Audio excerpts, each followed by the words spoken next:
Theists can't logically answer the question who created God is a pretty popular argument.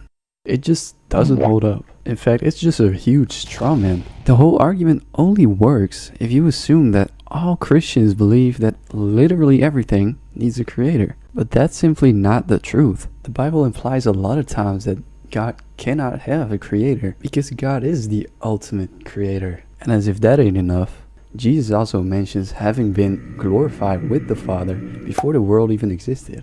A lot of viewers might be saying, well, you cannot prove that without scripture, but in fact, the eternity of God can be proven simply by logic.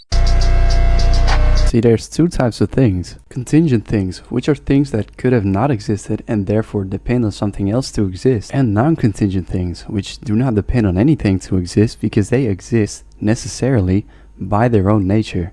Picture this. Pretty much everything we can think of is contingent. For example, for a person to exist, he must have had two parents.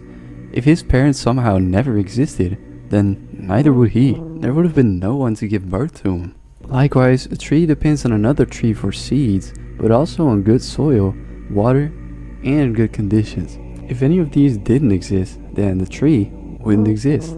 This applies to pretty much everything we know of. Oceans, mountains, stars, planets. All of these depend on external factors to exist. But then there's one big problem. If everything depends on something else to exist, then all you get is an infinite chain of explanations and dependencies that doesn't even explain anything at all, which creates a logical fallacy. It would be pretty much like an infinite chain of chicken, egg, chicken, egg, chicken, egg that has no foundation whatsoever.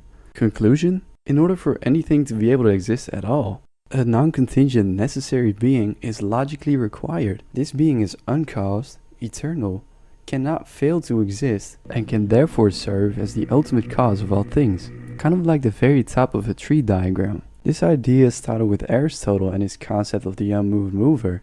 And classical theologians, including famous mathematician Leibniz, have always held that this being is God. So the entire question, who created God, doesn't make sense at all.